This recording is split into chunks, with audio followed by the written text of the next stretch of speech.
Eu saúdo com a paz do nosso Senhor e Salvador Jesus Cristo, aos nossos amigos e amigas do portal Escola Dominical, irmãos e irmãs em Cristo, que estão conosco ao longo de todo este ano de 2022, meditando e aprendendo a genuína palavra do Senhor.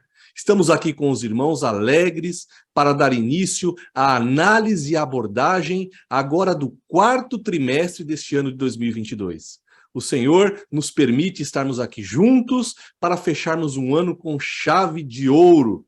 E este ano que nós estaremos fechando com um estudo muito especial. Pela primeira vez estaremos estudando o livro de Ezequiel. E antes de eu apresentar o tema, eu gostaria de pedir que os nossos irmãos que estão aqui sempre conosco, colaborando com este estudo, se apresentassem e saudassem a todos que estão conosco hoje. Pastor José Serafim, seja bem-vindo, meu amado.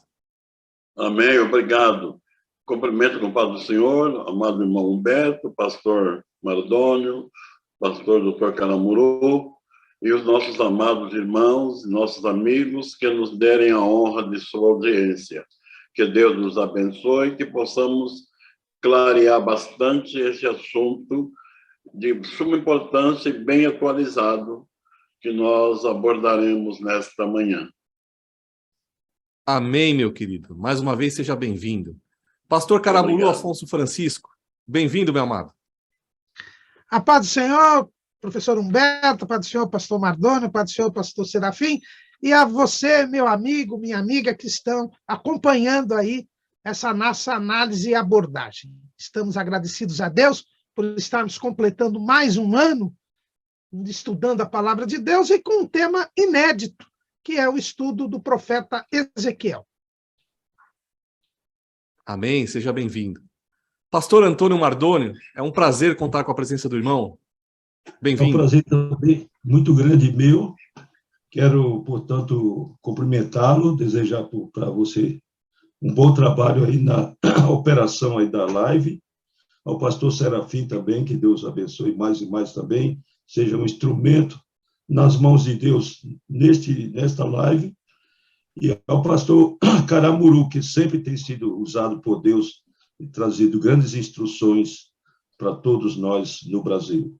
E a você, meu amado irmão e minha irmã que nos acompanha, nós queremos convidá-los que fiquem conosco até o término dessa live e todos sejamos edificados. Amém. Bom, meus irmãos, como estávamos falando, estamos estudando e o pastor Caramuru mencionou ser um tema inédito, o livro de Ezequiel. O tema deste trimestre é a justiça divina, a preparação do povo de Deus para os últimos dias no livro de Ezequiel. O nosso comentarista é o pastor Ezequias Soares.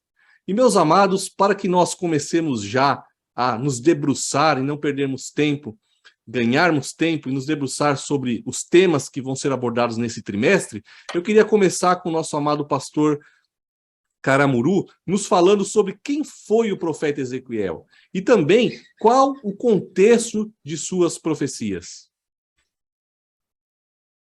Bem, como nós dissemos, é um tema inédito, o livro do profeta Ezequiel. Eu não me lembro, pode ser que o pastor Serafim, pastor Mardônio são um pouco mais antigos, tenho estudado num trimestre o livro do profeta Ezequiel, mas eu não me lembro de ter estudado aí durante esses anos todos que nós temos estudado na palavra de Deus, pelo menos no tempo do portal Escola Dominical, com certeza. E já estamos aí há 20 anos, né, na internet. E o tema é interessante porque nós não vamos ter um trimestre bíblico, na verdade, né? Embora a base seja o livro do profeta Ezequiel, na verdade, estaremos num estudo de caso, né? Estudando o livro do profeta Ezequiel com o fim de ajudar neste estudo a que nós nos preparemos para a iminente volta de Jesus. Na verdade, o profeta Ezequiel, ele era um sacerdote, né? Nós vemos lá no livro do próprio profeta Ezequiel, no capítulo 1, no versículo 3, quando ele é apresentado como filho de Buzi, o sacerdote. Então, Ezequiel, ele era um sacerdote, ele tinha 25 anos de idade quando ele foi levado para a Babilônia. Ele foi levado para a Babilônia na terceira deportação de judeus para a Babilônia, e aí Ezequiel, como sacerdote, ele é levado. As suas profecias começam quando ele tinha 30 anos de idade, ou seja, no 5º ano que ele estava cativo. E ele morava ali junto ao rio Quebar. O rio Quebar era um canal do rio Eufrates, lá na Babilônia. Então, tudo indica que Ezequiel ou estava começando a exercer as atividades sacerdotais, ou nem teve tempo de exercer essas atividades, porque os sacerdotes eles começavam a ministrar com 25 anos de idade. Ou seja, era exatamente a idade que tinha Ezequiel quando ele é deportado. Então, ou ele já tinha começado a exercer as atividades sacerdotais, ou ele iria começar. Era um homem fiel a Deus, tanto que Deus o escolhe para ser profeta lá no cativeiro. E qual era o contexto, né, de Ezequiel? Os dias de Ezequiel. Ezequiel, ele é chamado por Deus quando o povo estava completamente afastado do Senhor. O Senhor já estava começando a lançar o juízo sobre Israel, sobre Judá, né, na verdade, porque o Reino do Norte já tinha sido destruído, e nós estávamos a ponto de o povo ser levado todo cativo para a Babilônia. O que sobrevivesse. Jerusalém estava para ser destruída, o templo estava para ser destruído, as profecias de Jeremias estavam se cumprindo, e mesmo assim o povo não se arrependia. E Deus então levantou Ezequiel lá no cativeiro para reafirmar as profecias da destruição de Jerusalém, da destruição do templo. Ezequiel ele é chamado, num primeiro momento, para reforçar o juízo de Deus. Por isso que o nosso trimestre é chamado, o título é A Justiça Divina. Ezequiel ele é levantado por Deus para mostrar, e o nome dele quer dizer, Deus prevalecerá. Então, Deus está mostrando que irá punir os impenitentes. E chama o povo ao arrependimento, mas o povo não ouve. E depois da destruição de Jerusalém, Ezequiel ele começa a profetizar a respeito da restauração de Israel. A promessa de Deus de que vai salvar Israel, que Israel vai ser o povo de Deus, o reino sacerdotal, o povo santo, que Deus sempre quis que Israel fosse e que Deus prometeu que Israel seria lá no Monte Sinai. Mas por causa do pecado, Israel nunca foi. Então, esse é o contexto da profecia de Ezequiel. Ezequiel é levantado por Deus lá no cativeiro para reforçar a mensagem do juízo por causa da impenitência do povo, mas também para trazer a mensagem da restauração de Israel e da salvação de Israel.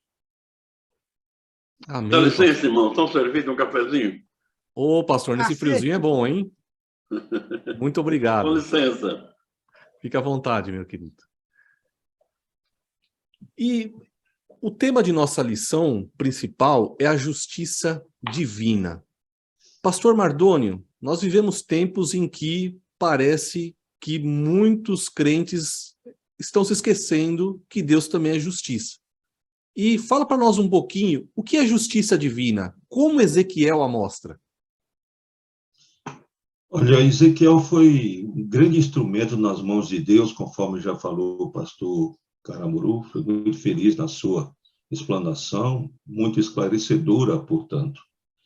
E ele fala sobre a justiça divina. E a gente entende muito bem, quando lê Ezequiel, ele foi específico para falar sobre essa justiça. A justiça divina, portanto, é de um peso e uma medida. Um peso e uma medida. Então, quando nós lemos Ezequiel, no capítulo 18, aqui nos versículos 19 e 20, ele transmite, portanto, a palavra de Deus que esclarece para nós a respeito da justiça divina. Mas dizeis, por que não levará o filho a maldade do pai? Porque o filho fez juízo e justiça, e guardou todos os meus estatutos, e os praticou. Por isso, certamente viverá. No versículo 20 diz, a alma que pecar, esta morrerá. O filho não levará a maldade do pai, nem o pai levará a maldade do filho. A justiça do justo ficará sobre ele, e a impiedade do ímpio cairá sobre ele. Então, e aí a gente vê, portanto, a tônica da justiça divina, de um peso e uma medida. E nessa justiça divina, Deus não faz acepção de pessoas, que se ele fizesse acepção de pessoas, ele estava sendo injusto. Ele não faz acepção de pessoas. Como também não faz concessão. A justiça divina também não faz concessão. O que Deus determinou para ser feito está determinado. Ninguém vai convencê-lo a mudar de ideia, por causa da justiça divina. É diferente de nós, seres humanos, que o filho às vezes insiste conosco para fazer algo que nós não concordamos, mas aí nós dizemos assim, só esta vez, nunca mais, só esta vez. Aí o filho comete pratica aquele ato que nós não queríamos que ele fizesse, mas fizemos a concessão só essa vez. Para Deus não tem essa vez, só essa vez para Deus não. Esta é a justiça divina que o profeta Ezequiel apresenta com tanta propriedade para nós. Ô, pastor, o senhor me fez lembrar a minha infância, viu? Quantas vezes eu pedi só essa vez? Só essa vez, né? Só Eu essa, também, é eu também, verdade. todos nós tivemos essa experiência, mas para Deus não existe só essa vez, exatamente por causa da justiça divina. Amém, isso é muito importante, né? Pastor Zé Serafim, eu vou interromper o seu cafezinho Já e pedir tomei, para o meu senhor irmão. falar Fique um à pouquinho vontade. para nós. Quais são as profecias de Ezequiel sobre o juízo sobre Israel? Mas não, irmão. Me permita somente lembrar algo que disse o Dr. Caramuru e o pastor Mardônio. O Dr. Caramuru fez uma bela exposição da pessoa do profeta Ezequiel, a idade com que ele foi transportado para a Babilônia. Foi no ano 597 a.C. Então, foi a idade com que Ezequiel foi levado para a Babilônia. Como disse o pastor Caramuru, ele era sacerdote, mas nos parece que ele não exerceu a função de sacerdote, porque foi levado muito jovem para a Babilônia.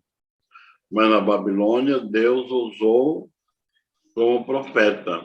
Então, ele profetizou para Israel, cujas as 10 tribos já tinham sido levadas cativa por Salmaneser II para a Síria no ano 723 a.C. Mesmo Israel lá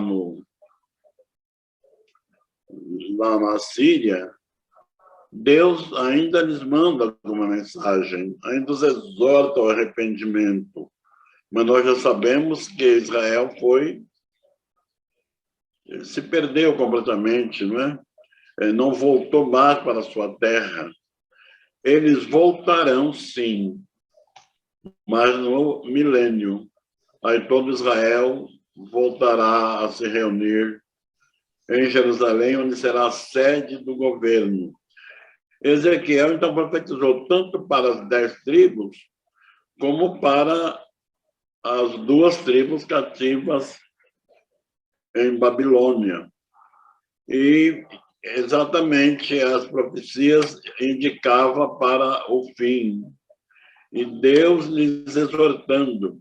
Se nós lemos lá no capítulo 20 de Ezequiel, onde ele compara, ele chama Samaria de Olá e Jerusalém, a tribo de Judá, de Olá. Quer dizer, é um nome parecido, com o mesmo significado, e Deus repreendendo dos 2 povos, tanto as 10 tribos como as 2, aos seus pecados de idolatria, que Deus considera como uma como um adultério, uma infidelidade. O que é um adultério na nossa linguagem? É quando uma pessoa casada trai o seu cônjuge, dando seu amor a outro.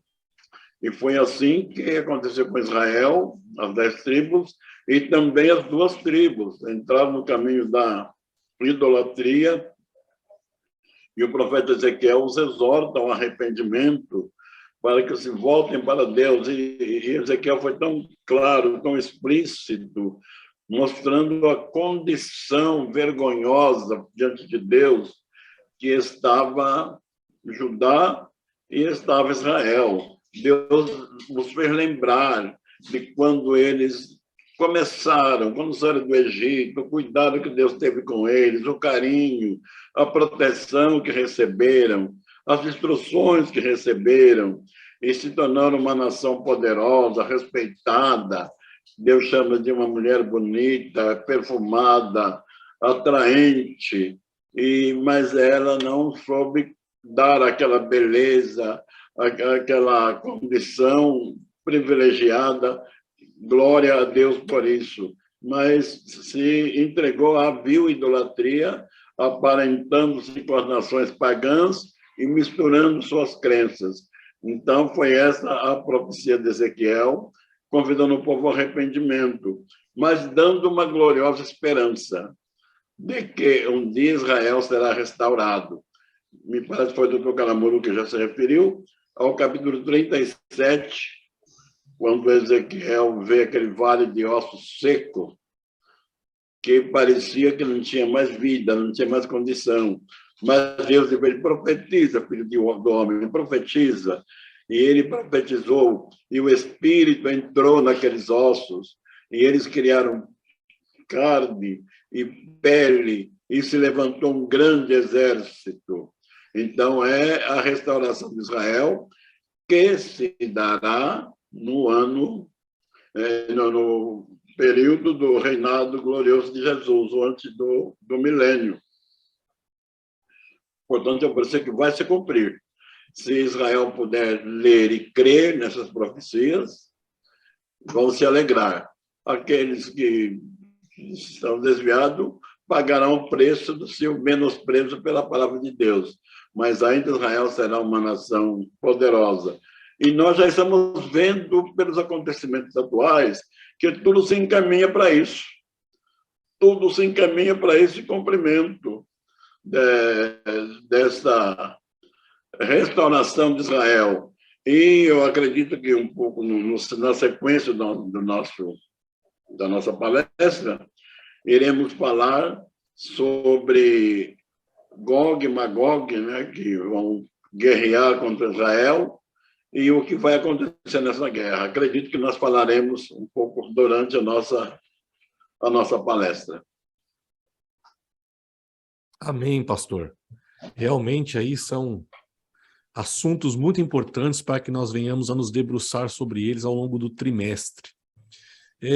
Mais precisamente na lição de número 3, se eu não me engano, nós falaremos sobre as abominações do templo.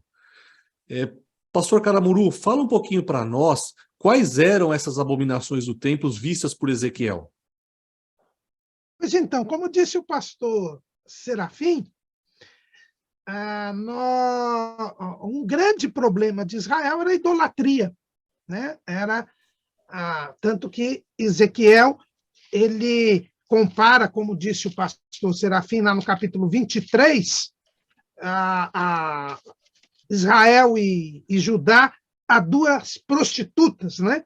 Que ele dá o nome de Olá e Olibá. E o Ezequiel, ele era um sacerdote, então ele tinha aquele conhecimento do templo.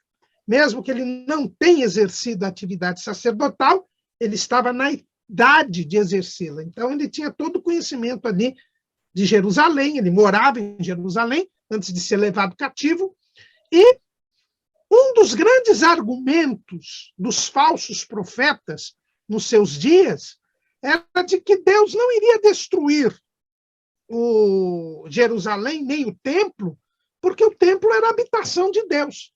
Deus tinha escolhido Jerusalém, ali no monte lá que o Davi comprou do Ornão Jebuseu, e tinha escolhido aquele lugar para construir o templo. O templo tinha sido construído, a glória de Deus tinha enchido o templo quando ele foi inaugurado por Salomão, e as pessoas diziam, Deus não pode destruir o templo, porque ele escolheu o local, ele encheu a sua glória, então era uma questão assim, entre aspas, de honra para Deus, manter o templo e a cidade. E o povo pecava à vontade, confiando nisso, de que o templo jamais seria destruído. Quando Ezequiel é levado cativo, ele começa a ser usado por Deus, e é interessante a gente ver que quando Deus começa a usar Ezequiel, Deus emudece Ezequiel. Ele fica mudo. Ele só fala quando profetiza. E é porque Deus tirou a fala dele até a queda de Jerusalém. Depois da queda de Jerusalém, Ezequiel voltou a falar. Exatamente para que o povo soubesse que quando Ezequiel falava, era Deus que estava falando. Quer dizer, para o povo não ter dúvida de que era Deus que estava falando. E mesmo assim o povo não acreditou. E ainda lá no cativeiro, mesmo essa turma tendo sido levada cativa, a Bíblia diz que ainda apareceram lá falsos profetas que diziam para o povo nem construir casa, nem casar. Isso a gente encontra lá no livro de Jeremias, porque eles iam voltar logo para a terra. E aí, então, Deus vai mostrar para Ezequiel por que ele ia destruir o templo. Aí Ezequiel ele tem ele tinha algumas mensagens, é interessante, o livro de Ezequiel ele é muito assim autobiográfico, né? Parece que às vezes ele só está sozinho, Ezequiel está sozinho, porque é sempre Deus falando com ele, ele tendo visões de Deus, e às vezes Deus o transportava, né, em espírito para algum lugar, e ele leva Ezequiel para o templo de Jerusalém. Ezequiel está lá no cativeiro, mas no 6º ano do cativeiro dele, quer dizer, quando ele já estava 1 ano profeta, Deus o leva em espírito até o templo, e aí mostra para ele o que estava acontecendo no templo. E vai mostrar para ele, depois que ele mostra o que aconteceu no templo, aí ele dá uma visão para Ezequiel, mostrando que ele estava tirando a glória de Deus do templo, por causa do pecado. Né? E é muito, essa lição é muito profunda, porque hoje o templo somos nós, e nós precisamos ver se estas abominações, estas coisas que Deus tinha nojo, estas coisas que Deus ficava indignado, se não estão acontecendo na nossa vida. Né? A primeira coisa que ele mostra para o profeta é que existia uma imagem no caminho do povo ir para o altar, levar o seu sacrifício, foi colocada uma imagem. E Deus diz que não terás outros deuses diante de mim e não farás para ti imagem de escultura. São os 2 primeiros mandamentos. E o povo já colocava ali no templo uma imagem. Segunda abominação que ele viu que escondidos nas suas câmaras, né, nos quartos que tinham ali, né, os aposentos, os sacerdotes, eles tinham colocado imagens de tudo quanto era Deus, pinturas de tudo quanto era Deus que existia, e estavam oferecendo incenso a essas divindades dentro do templo. Ele viu 70 anciãos. Depois ele viu algumas mulheres que estavam chorando, virados para o sol, chorando pelo deus Tamuz, que era um deus da Babilônia. Ou seja, e era um deus de fertilidade. Essas mulheres, elas choravam pelo deus Tamuz e certamente tinham uma vida irregular, porque esses deuses da fertilidade, eles utilizavam no seu culto a prostituição. O que nos faz lembrar o que aconteceu lá no tabernáculo, em Siló, quando o Ofni e o Finés, os filhos de Eli, tinha ali um bando de mulheres com quem eles se prostituíam. E veja que o Salmo 78 diz que por causa da profanação, Deus abandonou Siló. Veja que os filhos de Eli levaram a arca lá para a batalha, e dali para frente o tabernáculo de Siló acabou. Então, assim como Deus acabou com o tabernáculo de Siló, ia acabar com o templo de Jerusalém, porque ali era um local agora de idolatria, de prostituição. Veja, eram os sacerdotes que estavam adorando, era o povo que estava adorando, as mulheres que estavam adorando outros deuses, o Tamuz, e como se isso fosse pouco, ele ainda viu 25 sacerdotes entre o lugar santo e o altar de sacrifício, porque o altar de sacrifício ficava na parte descoberta, e aí depois tinha um caminho para a entrada na parte coberta, que era o templo, onde ficava o lugar santo. E aquele lugar só podia ser ocupado por sacerdotes. E ele viu 25 sacerdotes que, em vez de estarem ministrando no altar, estavam adorando ao sol. Voltados para o Oriente, adorando ao sol. Então Deus disse, você está vendo, Ezequiel? Os sacerdotes, os anciãos, as mulheres, o povo em geral estão pecando dentro do meu templo. E eu vou então sair. Aí depois, em seguida, Ezequiel vê. Por causa disso, Deus manda um homem, ele vê um homem que assinala, que vai marcar na testa os fiéis em Jerusalém, e depois manda que outros 6 homens venham e destruam totalmente a cidade. E logo em seguida, Ezequiel tem a sua segunda visão dos querubins, quando ele vai entender que aqueles seres que ele viu, porque quando ele é chamado para o ministério profético, ele vê uns seres, ele vê a glória de Deus e uns seres. Aí, nessa segunda visão, ele descobre que esses seres que ele viu são os querubins, e ele, então, vê a glória de Deus saindo do templo. Então, ele vê que a glória de Deus sai do templo, sai da cidade e vai embora. E aí Deus diz, por isso é que eu vou destruir, porque o povo é idólatra, o povo não cumpre a lei, o povo me desprezou, me trocou por falsos deuses, se prostituiu, e por isso eu vou tirar a minha glória. E a cidade vai ser destruída, e o templo vai ser destruído, porque eu não tenho um compromisso com pecado. O meu compromisso é com a santidade. Aleluia. Realmente a situação estava terrível, não é, pastor? Muito parecido com os nossos dias, né? Pois é daí por isso que hoje nós temos a mesma apostasia. E, pastor, eu estava pensando aqui, os profetas que deveriam estar sendo a voz de Deus, que deveriam estar alertando e avisando o povo, muitos deles estavam profetizando segundo o que estava no seu coração. E é isso que eu queria perguntar para o pastor José Serafim. Quais eram as profecias de Ezequiel sobre os falsos profetas, pastor? Pois não, irmão, os falsos profetas, me parece que o capítulo 13 de Ezequiel fala desses falsos profetas e profetizavam, está escrito, por um prato de comida. Ele é aquele profeta interesseiro, ele inventava uma profecia para conseguir algum favor das pessoas. É o profeta que quer ser simpático, quer ser agradável. Ele não está preocupado em transmitir a mensagem de Deus. Ele está preocupado com a sua posição, com a sua pessoa e com aquilo que ele pode conseguir. Era isso que acontecia.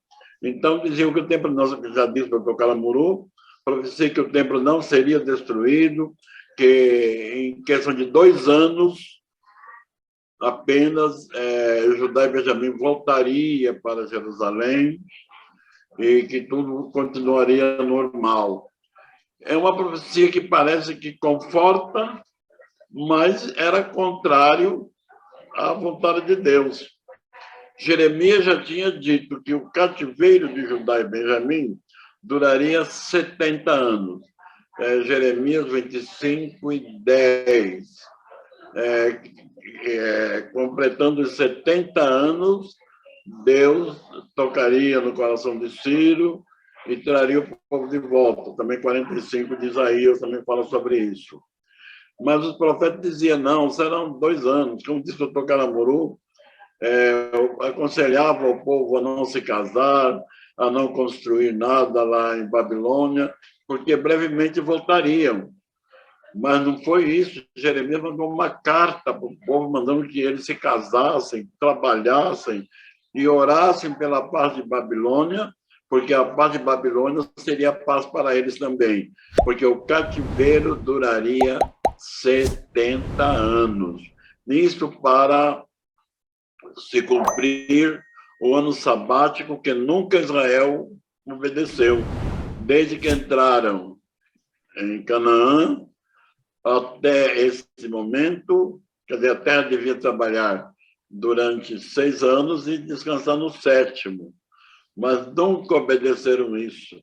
Está lá em Levítico 25:8, Deus dizendo que do ano sabático. E o povo esqueceu disso e estava só preocupado com o seu bem-estar, e achando que não podia perder um ano de lavoura, apesar de Deus ter prometido que abençoaria, mandaria a bênção em dobro do ano 6º, mas endureceram o coração. Então, é o risco dos falsos profetas. Infelizmente, vimos isso acontecer nos nossos dias.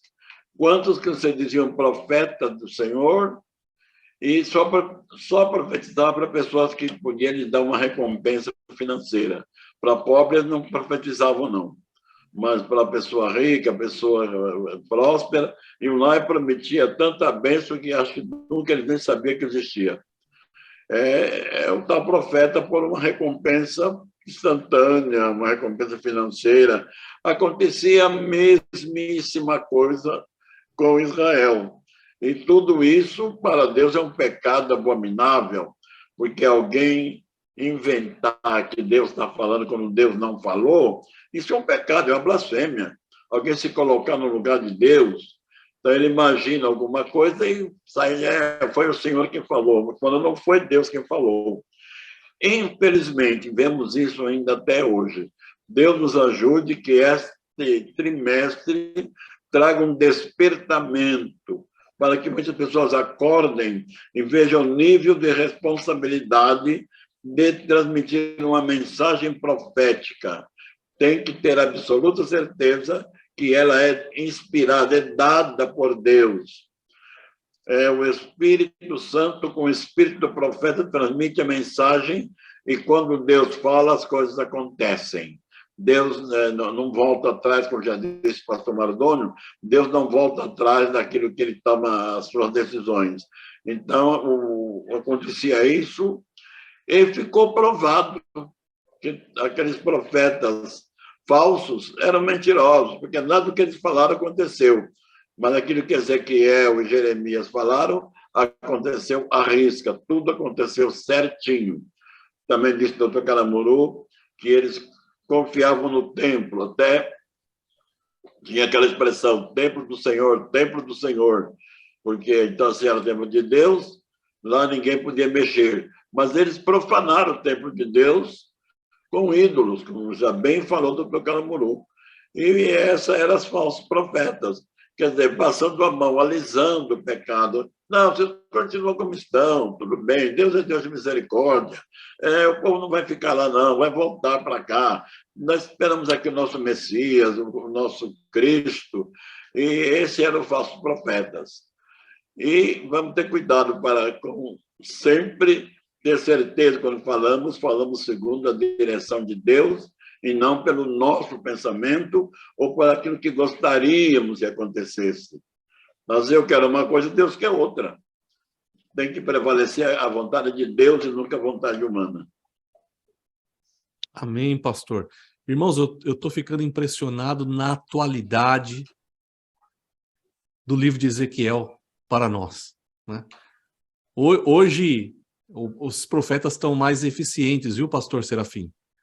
Hoje é só mandar um Pix e já recebe uma profecia no WhatsApp. Exatamente. Está tudo online. Então, esse assunto vai ser muito importante, né? Para que nós venhamos a entender as astúcias do nosso inimigo e como lidar e como também avaliar o profeta, né? E a profecia, né? Eu até permitiria aí lembrar que, nesse capítulo 13 que o pastor Serafim mencionou, Ezequiel diz, inclusive, que esses falsos profetas, eles eram uma espécie de caçadores, né? Eles armavam uma armadilha para pegar a pessoa. E eu até, no esboço aí, que eu vou escrever, para ver como é gravíssimo ser um falso profeta, que o cidadão é um caçador do diabo. Em vez de ganhar almas para Jesus, ele fica caçando alma para o diabo, porque ele prende, com a falsa profecia, ele prende a pessoa e o diabo vem e mata. Porque o diabo é homicida mesmo. Verdade. É isso mesmo.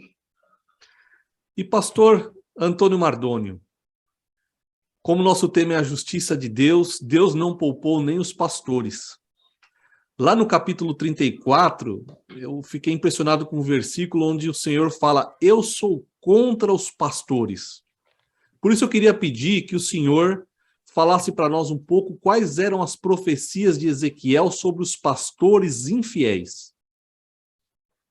Muito bem, os pastores infiéis, portanto, que o profeta se refere, são os reis, os príncipes e os magistrados. Eles não corresponderam com a vontade de Deus, fizeram, portanto, o que Deus havia determinado. E Deus faz de Ezequiel um profeta testa de ferro, que ele não se intimidasse, ele não tivesse medo, portanto, desse grande poder representado pelos reis, pelos príncipes e pelos magistrados. Deus disse: olha, eles têm testa dura, mas para você eu estou te dando testa de ferro. Você vai de frente com eles e você vai vencê-los. Então, Deus o constitui, portanto, atalaia. O atalaia de Deus. Ele iria falar, portanto, como atalaia. Ele não podia retroceder, não podia desistir, não podia desanimar, ele não podia se intimidar, porque Deus o constituiu atalaia. Exatamente o que nós vemos aqui no capítulo 33, nos versículos 7 e 8, Deus, então, constituindo este atalaia, esse vigia, para observar e ver os erros que estavam sendo cometidos, e ele falar claramente, abertamente sobre estes erros. Aqui diz, portanto, o versículo 7 e 33. A ti, pois, ó filho do homem, te constituí por atalaia sobre a casa de Israel. Tu, pois, ouvirás a palavra da minha boca e lhe anunciarás da minha parte. E o versículo 8 diz: se eu disser ao ímpio, o ímpio certamente morrerá, e tu não falares para desviar o ímpio do seu caminho, morrerá este ímpio na sua iniquidade, mas o seu sangue eu o demandarei da tua mão. Então, meus amados, aí nós vemos até a própria justiça de Deus. Quer dizer, Ezequiel ia poder ver o ímpio e falar para o ímpio. Se ele não falasse para o ímpio, ele iria ser condenado. Agora, se ele falasse para o ímpio e o ímpio se convertesse, então ele teria ganhado uma alma, teria salvado uma vida. Mas se ele não falasse para o ímpio, Deus ia requerer dele, portanto, por ele não ter falado para o ímpio. Ele era, portanto, uma atalaia. A mesma coisa Deus falou também referente ao justo. Então, nos versículos seguintes, aqui no 12 e 13, diz o seguinte: tu, pois, filho do homem, diz aos filhos do teu povo, a justiça do justo não o fará escapar no dia da sua prevaricação. Então, se o justo deixasse de ser justo, porque havia prevaricado, a justiça, portanto, viria sobre ele, exatamente quando nós falamos da justiça divina. Então, tudo que nós fizermos na atualidade, exatamente contextualizando, tudo que nós fizermos na atualidade para Deus, mas amanhã deixamos de fazer esse bem em prol da obra de Deus, para nos desviarmos, mudarmos, portanto, de ideia, nós desvirtuarmos, portanto, cometemos heresias, então tudo aquilo que nós fizemos de bom está anulado. Deus não considera. Às vezes, até no julgamento nosso, de seres humanos, a gente diz: não, vamos levar em consideração tudo que ele fez de bom. Ele foi um excelente pastor, ele fez uma grande obra, construiu grandes templos, ele fez muito pela obra de Deus e fracassou e errou. Na concepção de Deus, portanto, dizendo a Ezequiel, que ele não levava em consideração o que a pessoa fez de bem no passado, não. A gente não acumula, portanto, bens para a nossa salvação. Nós temos que ser fiéis até o fim.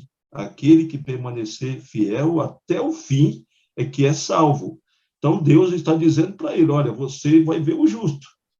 Se o justo deixar de ser justo e você não falar para o justo que ele está cometendo injustiça, eu vou querer de você.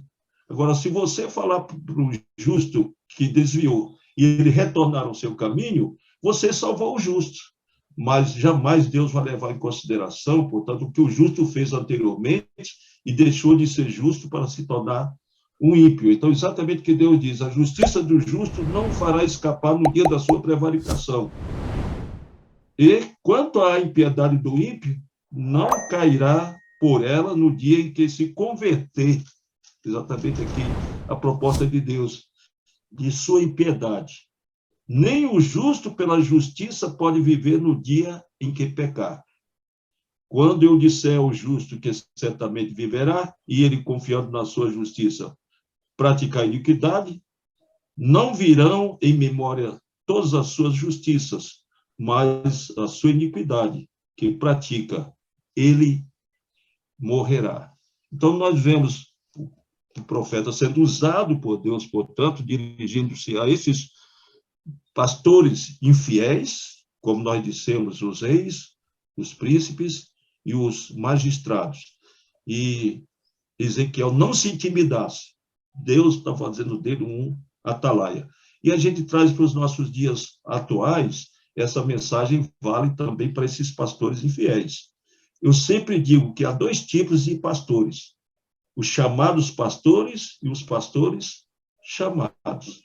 Nós temos muito mais, para cada pastor chamado, nós temos que 9 chamados pastores. São aqueles cidadãos que se intitulam pastores, aqueles cidadãos que trazem atrás de si uma grande multidão que o ouve, o aceita, e acredita no que ele prega, mas é um falso profeta, conforme já foi dito, portanto, pelos irmãos. É um verdadeiro falso profeta. Então, o pastor chamado é aquele que tem compromisso com Deus, tem temor de Deus, que renuncia a si próprio, que dá a sua vida em prol da obra de Deus, entrega-se até para a morte, está sujeito até a morrer. Nós vemos lá, portanto, lá no Oriente, naqueles países que os irmãos são perseguidos, que eles não negam a própria vida, são presos, são torturados e são executados. Estes são os chamados, são os pastores chamados. Agora nós convivemos nos dias atuais com esses chamados pastores, que essa lição, portanto, possa servir de advertência para todos nós e que nós observemos. Jesus disse que pelos frutos conhecemos as árvores. Então vamos observar do pé à cabeça se aquela pessoa condiz com o que ela prega, ela vive o que ela prega. Senão nós não podemos aceitar jamais que essas pessoas tenham, portanto, autoridade sobre nós. Nós temos que obedecer à palavra de Deus, obedecer aos homens de Deus. Nós temos pastores dignos de todo o nosso respeito, de toda a nossa consideração. São homens de Deus, portanto, pastores chamados. Amém, pastor. Muito elucidativa a sua explanação. E gostei bastante quando o senhor falou, né? Tem os que se chamam pastores e tem os pastores chamados. Exatamente. São chamados pastores que não foram chamados por Deus. E os pastores chamados que foram escolhidos por Deus. Por Deus. Exatamente. Esses são os fiéis, né, pastor? São os fiéis, são fiéis. Esses nós podemos confiar, que são instrumentos nas mãos de Deus, eles temem e tremem diante de Deus. E são usados por Deus. Nós temos como exemplo o nosso pastor José Wellington. É um pastor chamado. Todo mundo considera, todo mundo respeita e vê suas atitudes tomadas na direção de Deus. Então, exatamente o que Deus determina para o profeta. Eu estou fazendo de você uma atalaia. Você vai falar contra esses pastores infiéis. Não tenha dó nem piedade. Se você deixar de falar, você vai pagar o preço. Então, Ezequiel foi sincero, portanto, foi autêntico, como eu comentava com o pastor Caramuru antes, foi um profeta autêntico. É que Deus deseja de nós que sejamos autênticos, sejamos sinceros, façamos a obra dele com imparcialidade. Irmão, dá Amém. licença uma Claro, observação pastor. no que falou, por sinal, muito bem o pastor Mardônio. O pastor Mardônio desmanchou completamente a doutrina de uma vez salvo, salvo para sempre. Salvo é salvo enquanto se manter fiel a Deus, né? O dia que ele se desviar, toda a sua justiça será esquecida, porque a alma que pecar, esta morrerá. E o dia que o ímpio se converte, ele é salvo. O irmão falou da justiça de Deus. Eu venho pensando esses dias bastante nesse texto, Salmo 85, versículo 10, está escrito que a justiça e o amor se encontraram. A justiça de Deus é diferente da justiça humana, também falou muito bem o pastor Mardônio. A justiça humana, nós estamos vendo claramente aquilo que chamam de justiça, apenas o título, mas não é justiça. Mas a justiça de Deus é justiça. Mas essa justiça está junto com o amor. Um pecador condenado por seus pecados, quando se arrepende, o amor prevalece. Qual é a justiça de Deus? Quando Deus disse a Eva, a Adão, no dia que vocês comerem, certamente morrerão. Então, o juízo de Deus é pena capital. Então, todos os homens, toda a humanidade morreria, porque essa é a sentença de Deus.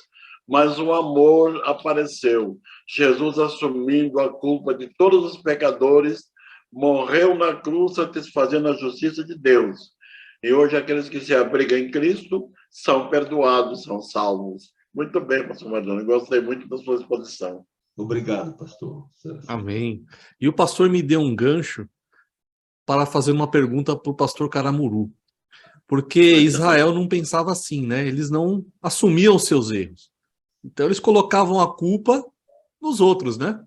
Eram os meus antepassados, nossos pais, né? Acho que talvez aí, pastor, buscando uma atenuante, né? Para os seus erros, seus crimes. Eu queria perguntar para o senhor fala qual a profecia de Israel sobre a responsabilidade individual? Pois é, o ensino de Ezequiel sobre a responsabilidade individual, o pastor Mardônio e o pastor Serafim já praticamente responderam aqui. Lá no capítulo 18, o profeta Ezequiel, como disse o pastor Mardônio, ele tinha que confrontar algumas situações, né, indigestas, né, a gente podia dizer assim. E uma delas é que Deus mandou que ele atacasse um dito popular que existia naquela época. Naquela época existia um ditado que era tido como verdade absoluta. Os pais comeram uvas verdes e os dentes dos filhos se embotaram. Então, o povo, porque o próprio profeta Jeremias, ele tinha dito que por causa dos pecados de Manassés, que tinha sido o avô de Josias, que era o rei, quando o profeta Jeremias começou a pregar. O profeta Jeremias começou a pregar. E Ezequiel, quando ele começa a profetizar, o rei já é Zedequias, que era filho de Josias. E o profeta Jeremias tinha dito que, por causa dos pecados terríveis que Manassés havia cometido, Manassés tinha infestado o templo de ídolos, Manassés tinha sacrificado seus filhos a Moloque, ele tinha se dedicado à feitiçaria, ele cometeu uma série de desatinos, ele teve um reinado longo, e Deus decidiu que o povo seria levado cativo no reinado de Manassés. Mas, o que acontece? Acontece, então, que o Manassés se arrependeu. Veja que interessante. O Manassés, ele se arrependeu.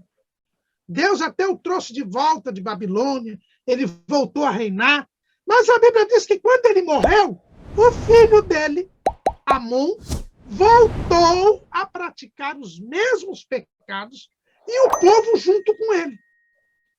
E foi isso que Deus tinha dito pelo profeta Jeremias, que como o povo se manteve nos pecados, nem o próprio Manassés se manteve nos seus pecados, mas como o povo parece que acostumou, gostou e voltou a praticar, o povo seria levado cativo.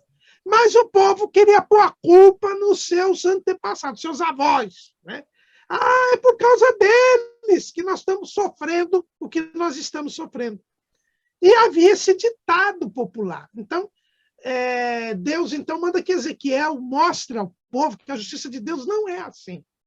Como já foi dito, Deus não pune os homens por causa dos pecados de outros homens. Eu não estou pagando pelos pecados do meu pai. Nem o meu pai vai pagar pelos meus pecados. Nem meu filho vai pagar pelos meus pecados. E o que o profeta Ezequiel ele procura mostrar é exatamente isso.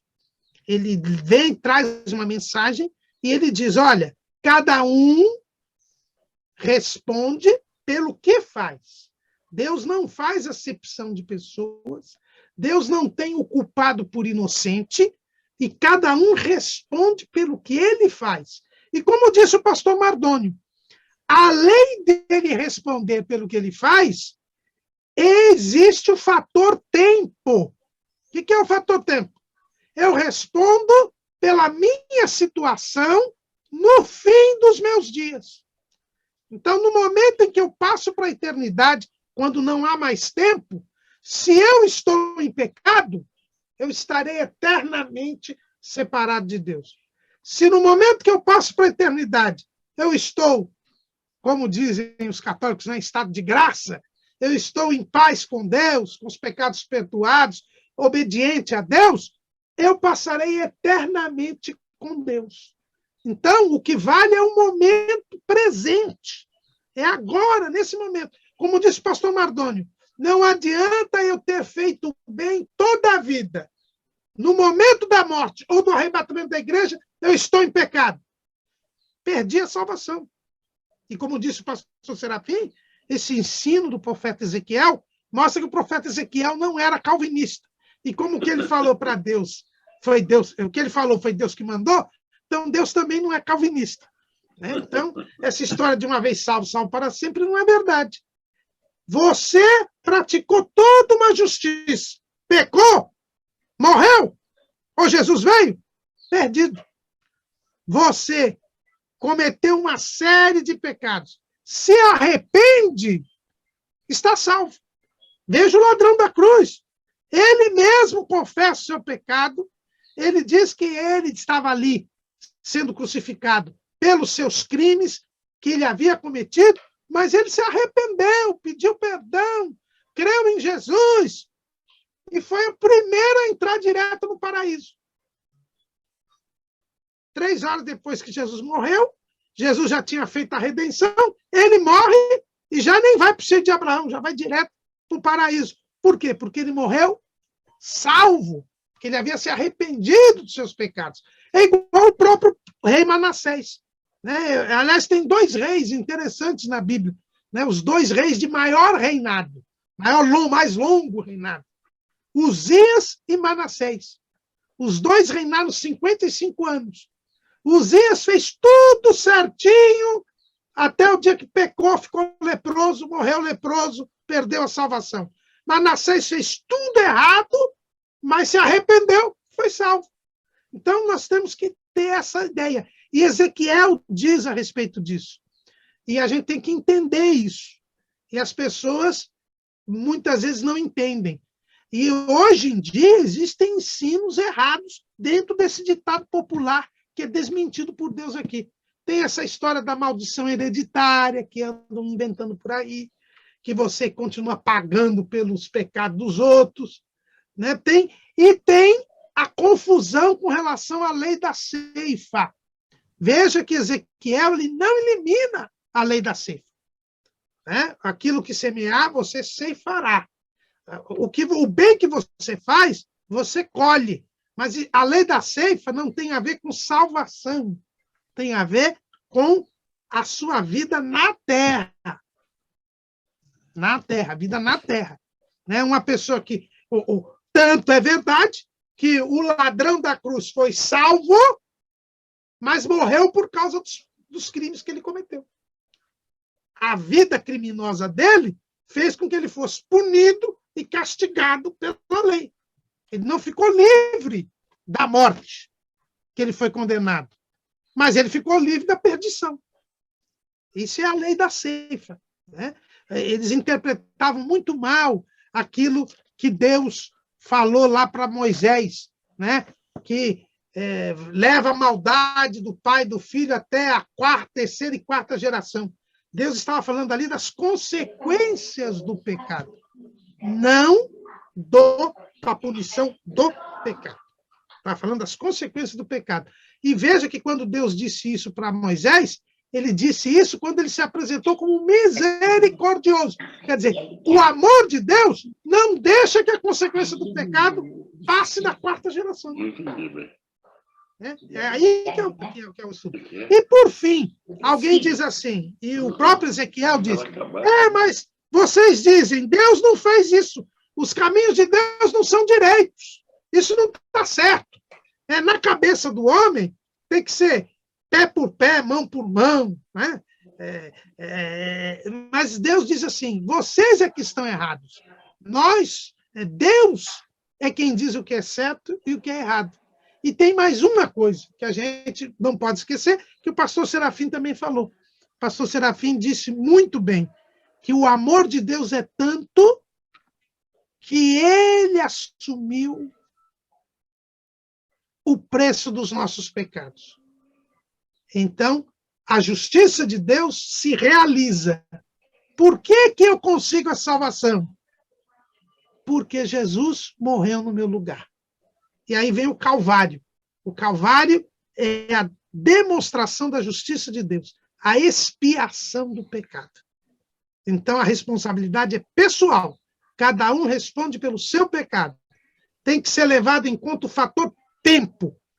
Você vai definir a sua situação no instante em que você passa para a eternidade.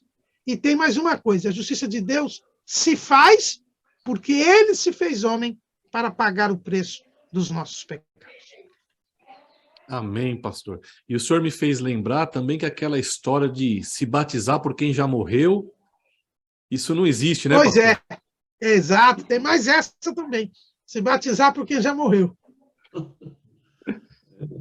Irmãos, eu me lembro que lá no meu trabalho, quando o desafio é muito grande, a gente manda o mais experiente para resolver a situação. Então, pastor Zé Serafim, ficou para o senhor, viu? Pois não. Ficou para o senhor falar para nós quais as profecias de Ezequiel sobre Gog e Magog. Está nos capítulos 38 e 39 de Ezequiel. Gog e Magog. Ontem à noite, eu procurei fazer uma olhada, uma vista nessas profecias. E Gog e Magog eram um povo sempre inimigo do povo de Deus, desde o princípio. Eu até anotei aqui, me permita dar uma olhada. Quanto ao tipo de Judá, Benjamim, Catem e Babilônia. Gog.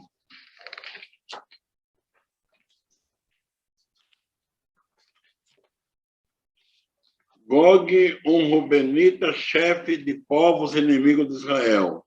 Magog, um filho de Jafé e neto de Noé, um povo da qual Magog era o príncipe.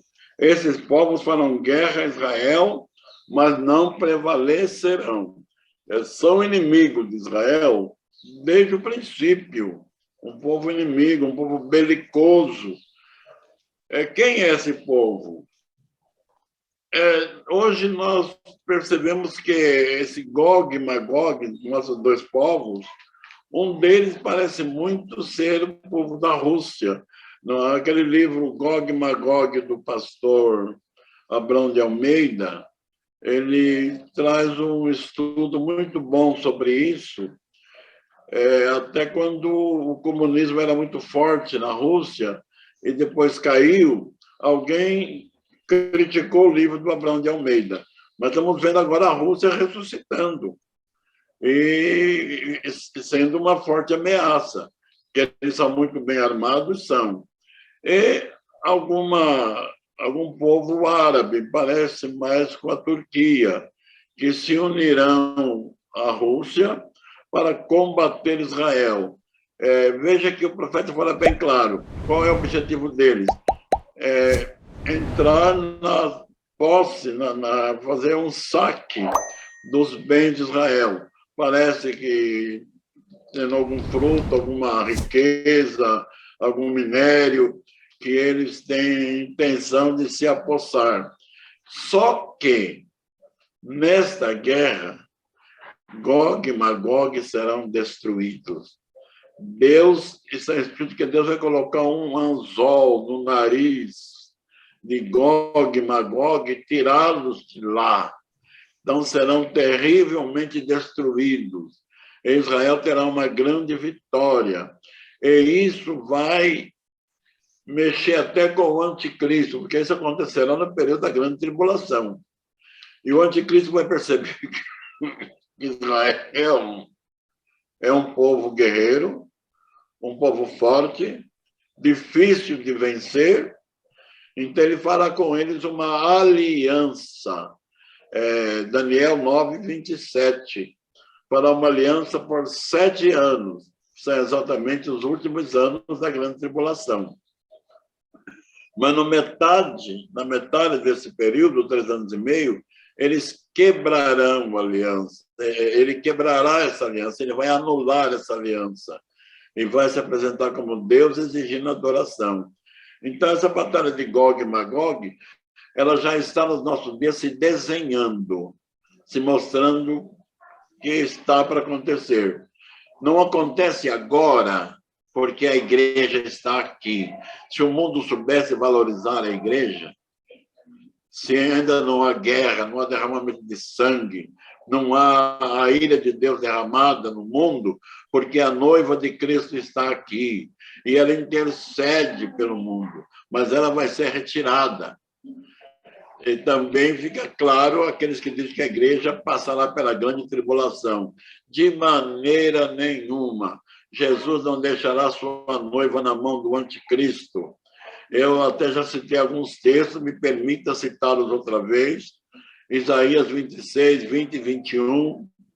Vai, pois, povo meu, entra nos teus aposentos, fecha a porta sobre ti, só por um momento, até que passe a ira. Apocalipse 3 e 10, carta à igreja de Filadélfia. Assim como guardaste a palavra da minha paciência, eu te guardarei da hora, e não na hora, da tentação que há de vir sobre todo mundo para tentar os habitantes da terra. Romanos, capítulo 5, versículo 9. Se formos justificados pelo seu sangue, seremos também por ele salvos da ira. Então, isso está muito claro em toda a palavra de Deus. Isso são textos incontestáveis. Não se pode discutir. Então, esse Gog e Magog, ele vai se cumprir. Só que assim que a igreja sair daqui, Israel será vitorioso nessa batalha. Amém, pastor. Vamos aguardar ansiosamente. Oi, pastor. Tomando uma licença aqui, que eu, quando fui preparar essa lição de Gog e Magog, eu tinha um texto que eu tinha publicado no portal uns 10 anos atrás, e eu fui rever o texto, e eu fiquei impressionado com muitas coisas que eu disse que ainda não estavam acontecendo, não tinham acontecido ainda, como já aconteceram. O Gog é o chefe de Magog. Magog é a Rússia. E hoje, veja, o que o pastor falou, a aliança que a profecia diz Rússia, Turquia, Irã. Naquele tempo que eu escrevi há 10 anos atrás, havia um começo, havia já uma aliança entre Rússia e Irã, mas havia uma aproximação com a Turquia. Hoje em dia, nós já temos uma aliança militar entre Rússia, Turquia e Irã. E a Bíblia ainda fala da Etiópia e da Líbia. A Líbia, no tempo que eu escrevi, estava aquela confusão que tinha acabado de cair aquele Muammar Gaddafi. Mas hoje, a Líbia, o governo da Líbia, é totalmente controlado pela Turquia. E a Etiópia, nós vimos agora esse etíope aí, que é diretor da Organização Mundial da Saúde, né, que foi colocado ali pela Rússia e pela China. Então, o que mostra que a Etiópia é um país controlado pela Rússia e pela China. Então, está tudo mostrando claramente. E para complicar com essa guerra agora da Rússia com a Ucrânia, o relacionamento entre Rússia e Israel está muito ruim, porque o presidente da Ucrânia é judeu, e se descobriu agora uma bacia de Leviatã, olha o nome da bacia, lá em Israel, com a maior reserva de gás que se achou, e Israel está querendo vender o gás para a Europa, o que tira totalmente o poder da Rússia sobre a Europa, que é o gás. Então, está uma situação complicadíssima, ou seja, cada dia mais Rússia e Israel estão se estranhando.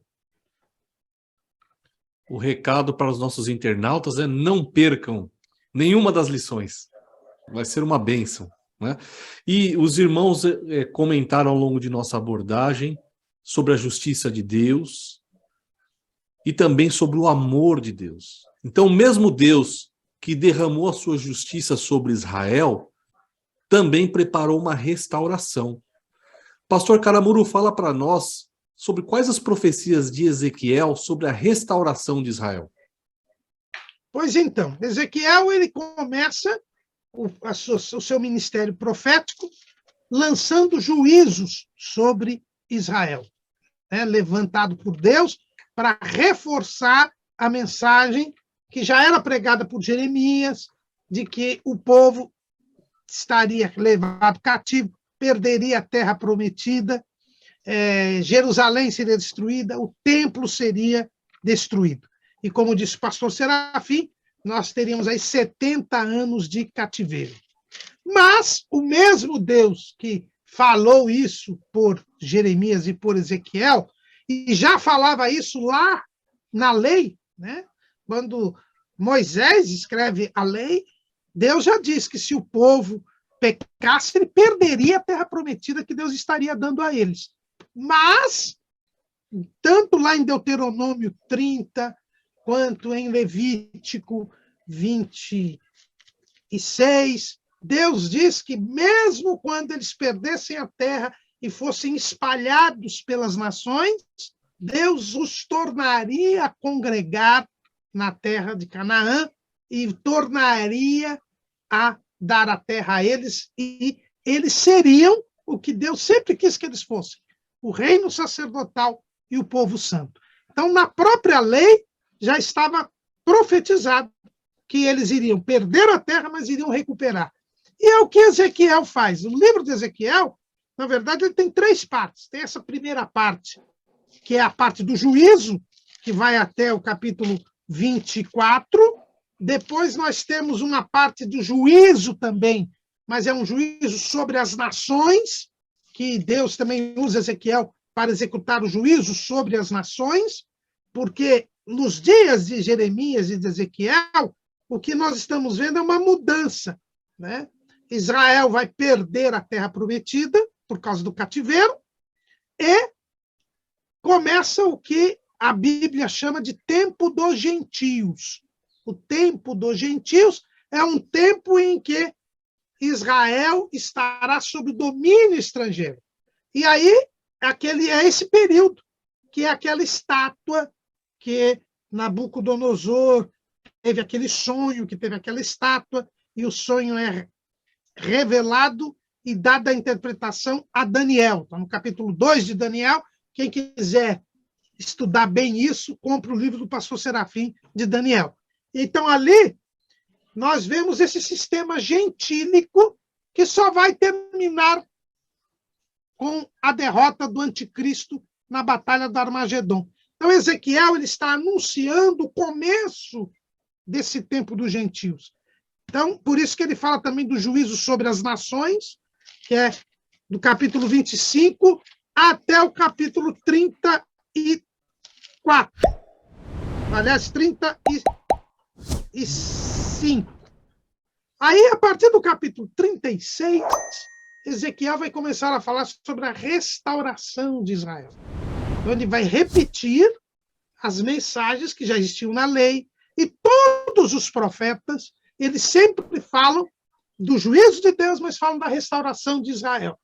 Né? Oséias falou disso, Miqueias falou, Isaías falou, Jeremias falou, todos falam de um novo tempo para Israel.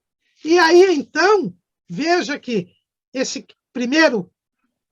a primeira visão que Ezequiel tem a respeito dessa restauração é a famosa visão do Vale dos Ossos Secos. Lá no capítulo 37, Ezequiel ele vê um vale, ele vê um vale, e nesse vale existem vários ossos sequíssimos, né? E Deus manda que ele andasse por aqueles ossos. Aliás, uma nota do ministério de Ezequiel. Ezequiel, irmãos, é um homem de Deus, porque Deus mandava ele fazer cada coisa que era deitar, ficar deitado na rua, pôr um tijolo, fazer uma gravura no tijolo, ficar deitado na rua, 390 dias virado de um lado, 40 dias do outro. E mudo ainda, ficou mudo por causa disso. Era fazer comida ali, e até Deus mandou ele usar o esterco humano para esquentar. Aí ele falou: Senhor, eu sou profeta. Aí ele falou: tá bom, então vai ser esterco de pomba. Mas ele tinha que fazer a comidinha dele na rua ali, tinha que abrir um buraco na parede do quarto, da casa dele, para fazer a mudança. Em vez de fazer a mudança, até fazer mudança já é um sofrimento. Imagina você, em vez de levar a mudança pela porta, fazer um buraco pela parede. E o povo vem perguntar para você, e você muda sem poder falar por quê. É só mesmo um homem de Deus. Ezequiel mostra que ele estava disposto a fazer qualquer coisa que Deus mandasse. E aí, então, nessa visão, Deus mandou ele andar por aqueles ossos. Isso, para um profeta, para um sacerdote, irmãos, era algo assim inimaginável. Ele não podia ter contato com o morto, ele não podia ter contato. Mas Deus mandou ele ficar andando ali por aquele mundo de ossos, né? Foi numa visão? Foi, mas isso na cabeça do profeta. Aí Deus disse: podem viver esses ossos, Ezequiel? E aí a gente vê como Ezequiel era crente. Pelos ossos que estavam sequíssimos, ele podia falar: não dá, Senhor. Mas não, ele disse: tu sabes. Ezequiel era um homem que deixava tudo, sabia que Deus tinha um controle de tudo. E aí Deus mandou ele profetizar para aqueles ossos. E esses ossos representam Israel, né? Os ossos sequíssimos, quer dizer, a nação que havia morrido, a nação que havia desaparecido do mapa mundi. Os judeus estavam ali espalhados por todos os países. O país de Israel não existia mais, mas Deus disse, profetiza que eles vão voltar a viver. E é o que aconteceu, né? Ele profetizou.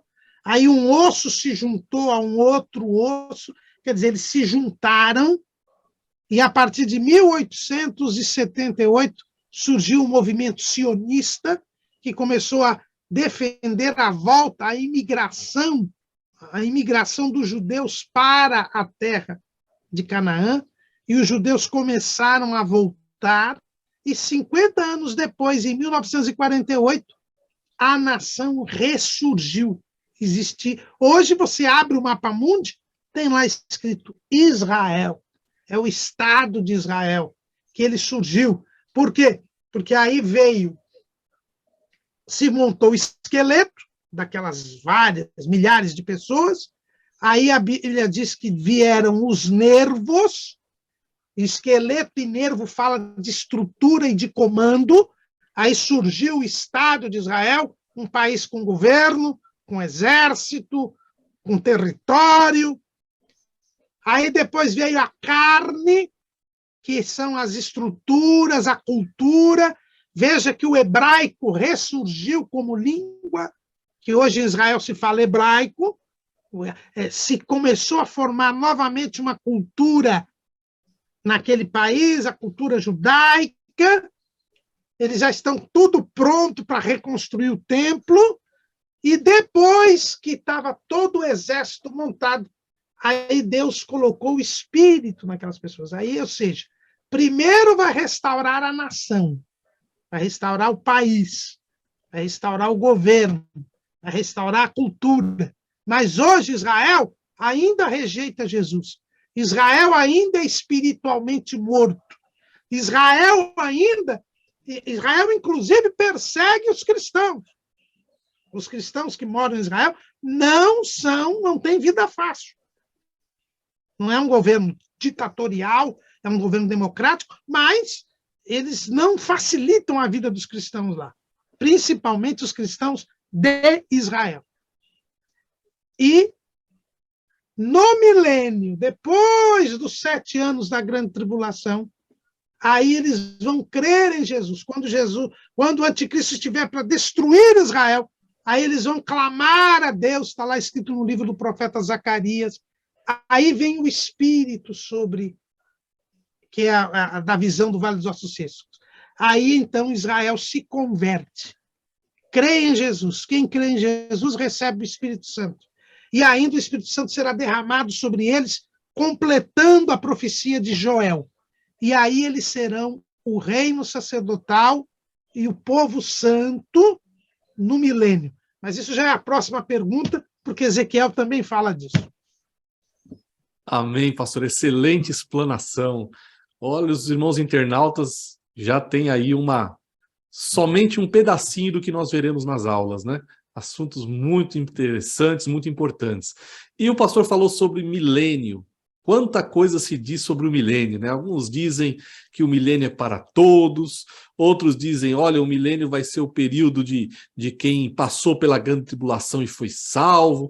Então tem muita coisa se diz sobre esse assunto, e eu queria pedir ao pastor Antônio Mardônio que falasse para nós sobre quais as profecias de Ezequiel sobre o reino milenial de Cristo. Muito bem. Antes de dar a resposta, o professor Humberto havia me perguntado anteriormente, e feito menção do capítulo 34 de Ezequiel. Eu queria ler, portanto, somente ler os versículos a respeito da menção que você fez do capítulo 34, que é dos versículos 7 ao 10. Portanto, ó pastores, ouvi a palavra do Senhor. Vivo eu, diz o Senhor Jeová, visto que as minhas ovelhas foram entregues à rapina e vieram a servir de pasto a todas as feras do campo, por falta de pastor. E os meus pastores não procuram as minhas ovelhas, pois se apacentam a si mesmos e não apacentam as minhas ovelhas. Portanto, ó pastores, ouvi a palavra do Senhor. Assim diz o Senhor Jeová: eis que estou contra os pastores e demandarei as minhas ovelhas da sua mão. E eles deixarão de apacentar as ovelhas e não se apacentarão mais a si mesmos. E livrarei as minhas ovelhas da sua boca, e lhes não servirão mais de pasto. Portanto, é exatamente que Deus fará na justiça dele contra estes pastores infiéis. Mas, respondendo à pergunta, o milênio vai ser uma grande bênção, tanto para a humanidade que fizer parte, que entrar no milênio, como também para Israel. Eu relacionei aqui 5 acontecimentos relacionados a Israel, porque que estará no comando, portanto, durante o milênio, como o pastor Caramuru acabou de falar, o povo santo, o povo fiel, o povo sacerdotal. Nós vemos, então, a referência sobre o milênio do capítulo 44 ao 48. exatamente o profeta fecha a sua profecia, agora relacionada ao milênio, dos capítulos 44 ao 48. Ele fala, primeiramente, da restauração do templo. Então, todo o templo ele é santificado, quer dizer, todas as dimensões, portanto, são revistas, todas as áreas do templo são santificadas. Então, a restauração do templo no sentido da santificação. Então, seria a primeira parte, ele se refere, portanto, no capítulo 40 ao 44, portanto, falando da restauração do templo. O segundo ponto, ele fala da repartição da terra. E é interessante que ele faz ênfase à área que será do templo, o templo restaurado, e as demais tribos vão ser localizadas ao lado do templo nessa repartição, o lugar santo. A ênfase, portanto, o centro do território vai ser o lugar santo. É o lugar santo exatamente santificado através dessa restauração, em que eles terão compromisso de adorar a Deus verdadeiramente e adorarão a Deus em espírito e em verdade, com autenticidade, porque exatamente eles saíram da terra, conforme os pastores Caramuru e o pastor Serafim já disseram, saíram da terra porque vacilaram. Eles não foram fiéis, tementes a Deus, e, portanto, cometeram um sacrilégio, como se pudéssemos dizer, em relação à santidade de Deus, a santidade do templo, que foi santificado e aceito por Deus. No dia da inauguração, Deus revelou, portanto, a sua manifestação de aceitação, quando o templo se encheu da glória de Deus. E o pastor Caramuru falou que, na visão de Ezequiel, ele vê a glória de Deus saindo do templo. Então, seria, portanto, essa primeira parte relacionada a Israel dentro do milênio. E nós vemos a segunda parte, portanto, essa repartição da terra, como nós dissemos, nos capítulos 45 e 46, em que o ponto central dessa repartição da terra é o lugar santo. E a terceira parte, a corrente das águas. O profeta fala, portanto, das águas purificadoras, nos capítulos, portanto, ou no capítulo 47, versículos 1 a 12.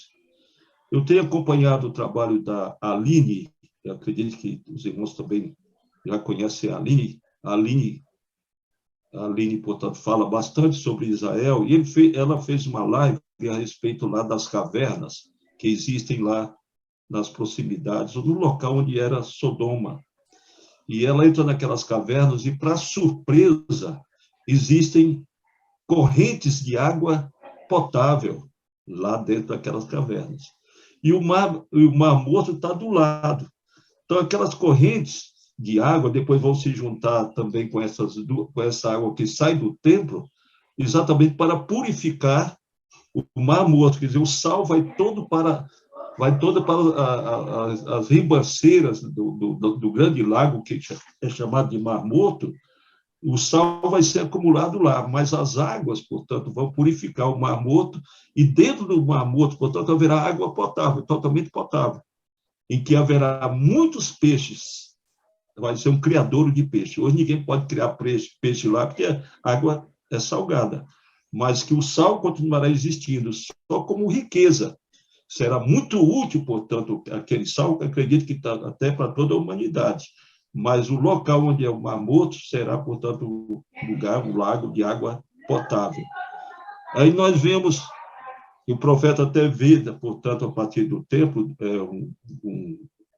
dois ribeiros de águas que correm, portanto, na direção do Mar Morto, em que ele mediu 1000 côvados, dando água no tornozelo, depois 1000 côvados, dando água no joelho, depois 1000 côvados, dando água nos lombos, e 1000 côvados já não dava mais para andar, tinha que ser a nado.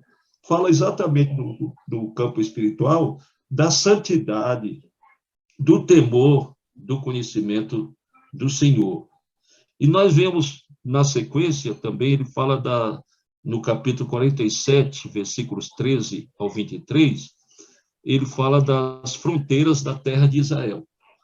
Então, essas fronteiras são superiores às atuais e até às passadas.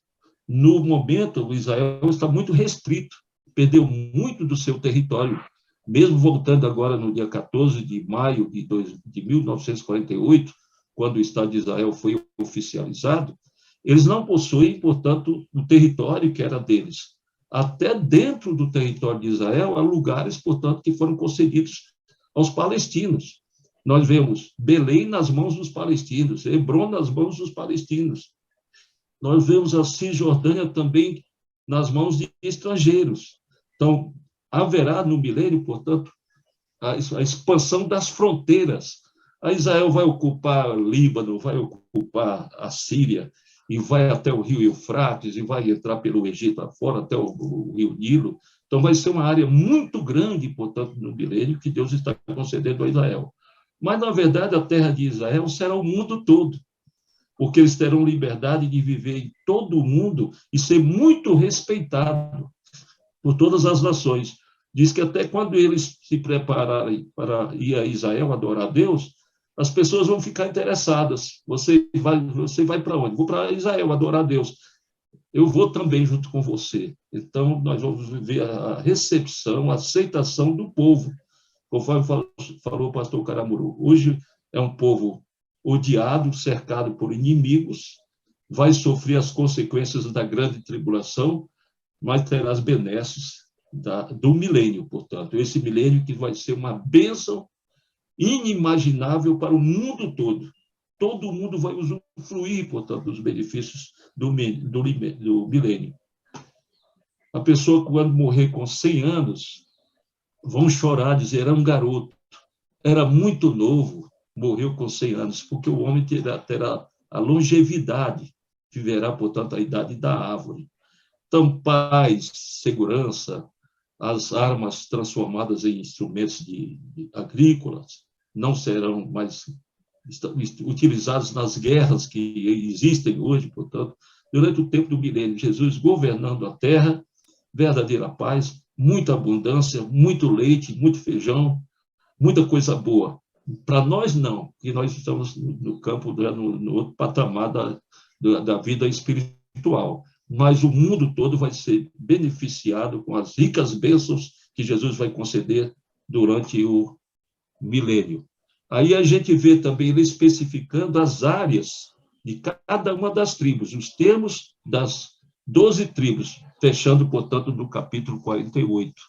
Então, ele, além do profeta Isaías, Ezequiel é bem específico, bem detalhista a respeito do milênio.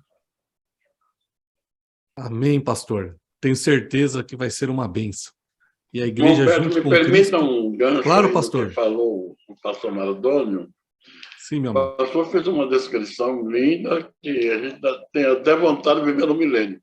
Só que estaremos numa condição superior como a noiva de Cristo. Mas, além do profeta Isaías, Jeremias e Ezequiel, também Daniel deu uma bela descrição, porque ele tinha uma preocupação, Daniel. Como virá o nosso Messias se Jerusalém está destruída, o templo destruído, o trono de Davi destruído? Como vai se cumprir a promessa de Deus? Então, naquela imagem espantosa do capítulo 2, que só Daniel pôde saber e interpretar, porque Deus dava uma resposta para Daniel e uma resposta para Nabucodonosor. Daniel, o teu Messias vai vir. É a pedra cortada sem mãos. E o povo que irá desfrutar é o teu povo, a tua santa cidade, porque a Jerusalém será a sede do governo de Cristo. Então, Israel tem essa maravilhosa promessa. A promessa para a igreja é melhor, porque a igreja estará morando na Nova Jerusalém, que de Deus desce do céu. Aleluia. E lá não é 1000 anos, lá é por toda a eternidade. Mas a terra verá Jesus governando com justiça e paz. Bem-aventurados que têm fome e sede de justiça, porque eles serão fartos. Aleluia. Amém. Graças a Deus. E os irmãos vão ver, ao final deste vídeo, como os irmãos podem adquirir o livro do pastor José Serafim, como recomendado aí pelo nosso pastor Caramuru, sobre o livro de Daniel. Vai ser também um apoio muito importante para esse trimestre. Meus queridos, chegamos ao final de mais uma abordagem. Poderíamos aqui ficar horas e horas ainda falando e não faltaria assunto. O trimestre é muito rico, né? E eu tenho certeza que vai ser uma bênção para a vida espiritual de todos nós. Eu agradeço, pastor Caramuru, pastor Mardônio, pastor José Serafim. Muito obrigado por atender o nosso convite. Os irmãos estão sempre aqui conosco, colaborando com o portal Escola Dominical e com a vida espiritual de todos nós. Meus amigos e amigas internautas, continuem conosco, não percam os vídeos, compartilhem, nos ajude a divulgar esse trabalho. E eu tenho certeza que nós vamos fechar este ano com chave de ouro. Isso se chegarmos até a 13ª lição, porque todos nós aguardamos a volta de Cristo para buscar a sua igreja. Deus abençoe a todos, em nome de Jesus. Amém.